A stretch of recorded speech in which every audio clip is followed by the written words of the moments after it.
Other one for part 2 of the new player-friendly build series we're going to call this thing. So we went over the first 3 in the last video. It took about 20 minutes or so. So I'm going to go over the next 5 on this one since these ones are pretty easy. And then this should be the last of the sites. So remember, if I miss anything, please put in the description below to help other people out because I probably will miss anything. And also, if there's anything you want to see, just put in the description below too to help me out. So we're gonna go over POE Lab. This is a really good one to use for if you're being a lab runner, if you're doing lab for the first time and you want to know where the shrines are at, if you're Uber lab farming, and there's guides for everything on here too. If you're a lab runner, you want to get the compass, the lab compass is on here too. So POE Lab is a site that is actually helps a lot when you're doing labs. So let's just say this is my, I just got the Uber Lab for the first time. And this resets also as a timer up here. So I click on Uber Lab, and it actually will show you the daily layout of the actual Uber Lab itself. The first room where your dark shrines are laid out, which is a pretty nice layout actually. You can see like, is there a golden room, key room, which there's none in this today. Where your silver key is located, where your trials are. Where's Argus if you want to find him, if you want to find gauntlets, puzzles, all that kind of stuff. It makes running lab 100 times easier because you can also see, what kind of phases are. He's dual swords. The first one is going to be a portal. If you want to get the key, kill him fast. Phase 2 is lieutenants. If you want to get the key, kill him quickly. And then phase 3 is blaze sentries and spikes. So it definitely gives you a nice layout of a Zaro, how many traps, how many switches, puzzles, trap gauntlets, escort gauntlets, where your dark shrines are located, your shortest path, if there's any secret rooms. Like, it shows everything. And it shows too, like, where each shrine, like this one, if you, from you're starting here, if you want to move over to this room, you want to go to the top right corner. That's how this is pretty much designed, which will lead you here. And then if you're going here, it's the top. This is going straight up. Like top right, from here, top. This one doesn't matter, your top left or right, and then top right, and Azaro. So it makes it real easy if you want to find your dark shrines especially. This is what I always use in my first lab run, or if I'm lab farming. I'll always pull this up to see where my shrines are to make my life a whole lot easier. So I can just run in here. Okay, I know my first room has a shrine. Get the shrine, go into the next room. Next room, I know has a shrine, same thing. It just makes your life 100 times easier when doing labs. And also, if you're running like Lab Compass, your compass files here to get to copy.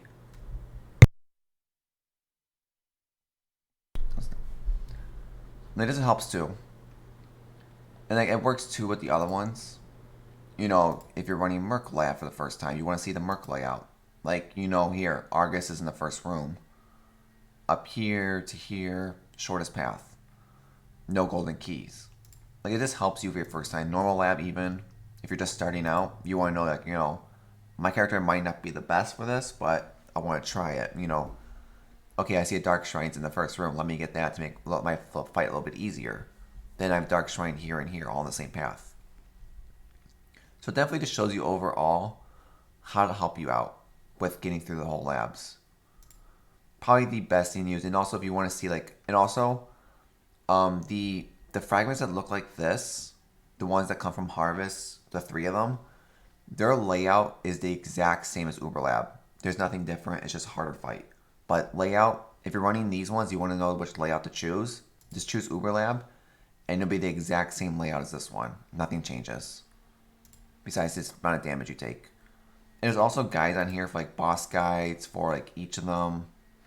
If you want to see cheat sheets for fossils, syndicate members, incursions, delving, stuff like that too is in here too. So it's a very good site to use overall. But that's pretty much, there is, if you want to see like Legion cheat sheets. Let's see, for all this kind of stuff, like what each symbol means. So there's a lot of stuff in here if you want to go through and like look at this kind of stuff, especially the Syndicate one is probably the most confusing. but I don't use this. I use something different. But that's pretty much it for POE Lab. It's very straightforward. Craft of Exile is probably the most complicated one because this is how, pretty much you can just look at Gassie's video right here, how to craft 101. But this is probably one I might save for its own video because it's a lot of stuff to go over. We'll see how much time we have at the end of this one. So POE Wiki is not bad. Is it the best site? No. The nice thing about POE Wiki is pretty much if you're playing the game and you want to know, you know, I'm playing a duelist and I want to buy Essence Drain for some reason. You can type in Essence Drain and it actually will show you the gem, you know, what it does at every level, where you can acquire it. So if I'm playing a Templar, let's say, it's probably easier, you know, and I see on here, quest reward only goes to Witch and Ranger. Or Witch and Shadow, I mean. Ranger, Duelist, Marauder, Templar, and Scion, don't get it. After you complete the quest, you can buy it with a Templar and Scion, but not these ones. So if you're playing these characters right here, and you really want Essence Drain early on, you would have to either mule it by just getting a Witch and Shadow to get it, put it in the stash, and then switching over to your other character and picking it up. Or you have to wait all the way until Act 3, which shows you that everyone can get it. That's what the block difference means. If it's a full block like this one, it means everyone can get it. If it's cut off like this one, how these lines right here, it means only those characters can get it. But it's showing you, you know, Fixture of Fate is Library. Fallen with Grace is the first quest in Act 6. We have to go to the back area and kill all the monsters to make Lily give you all the gems. Those are pretty much the two areas. It shows like their enchantments that go with them. If there's any skill effects in the game for them. Any updates that happen to them over time. But pretty much that just helps you overall. I use this mainly just for gems to know when a gem comes available for certain characters. Because not every gem comes early in the game. A lot of gems are Act 3 and 6. Unless you can get someone to buy them for you. But that's pretty much the only thing I use the wiki for, really, is pretty much that. Or if you ever want to learn how Essence works, in general, I can make a video about this if people want me to, but this explains the whole Essence thing. Like, you know, what each one does, reforging, corrupting essences, how to get the tier 8 essence. Which is why a lot of people are farming these now, because back in the day, before 3.14, you can actually find these ones mixed in with these. But now with the change, you have to actually do the real upgrading system to get to group 8, to get to tier 8. If anyone wants to learn about how to make group F, which is tier 8, the main 40 chaos each ones, let me know. I'll make a video about it. Super easy, actually. And that's pretty much all I use the wiki for. You can definitely find anything else in here. It's just, I use it mainly just for gems. So another one, this is not used that much in the wiki, but I used this one early on. Now I sort of don't use it anymore, but this is the large cluster. If you're ever making a large cluster and you want to know, like, Control F, I'm playing a minion build.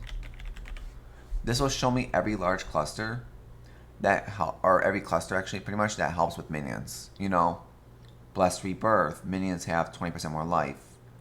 Minions created recently cannot be damaged. You know, there's Bodyguard. You have Call to Slaughter. Cult Leader. Disciples.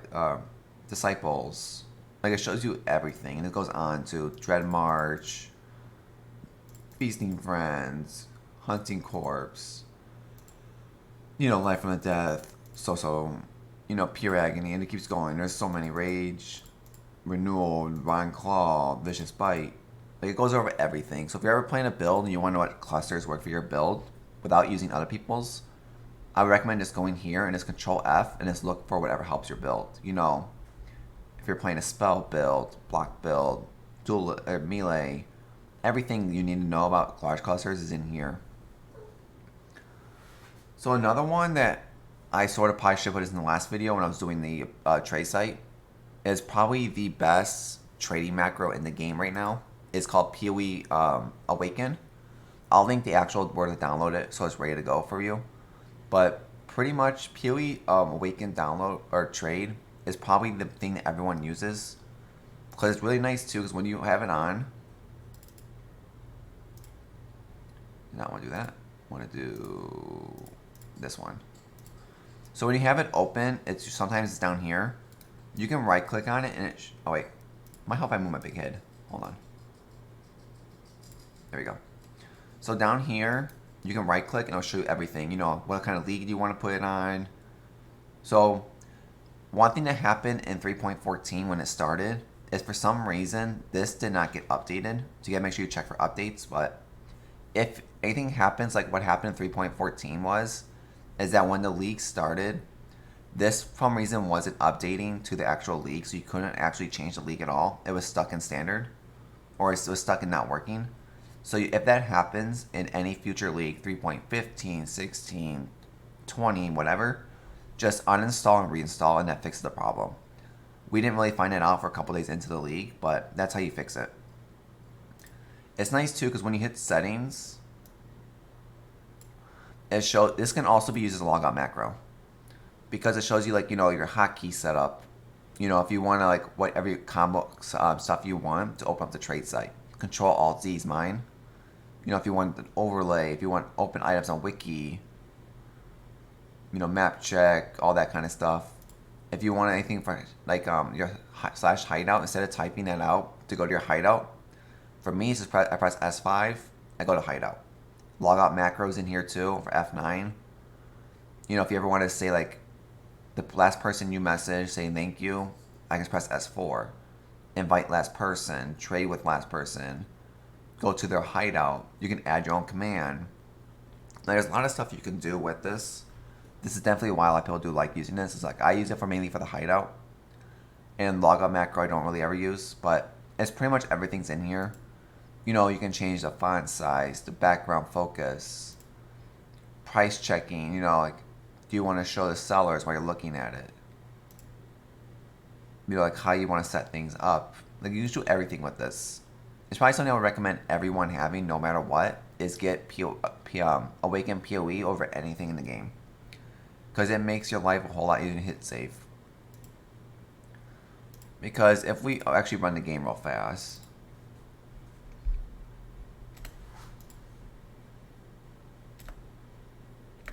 Do this one.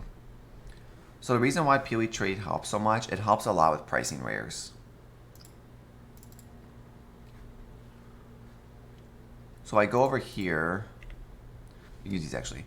So let's say if I find, you know, I just found this in the in Heist. I want to know how much is it worth. It brings up this trade site. So I have replica Emberwake and nothing selected. They go for about 3 to 5 exalts. Now let's say if I find a perfect rolled one.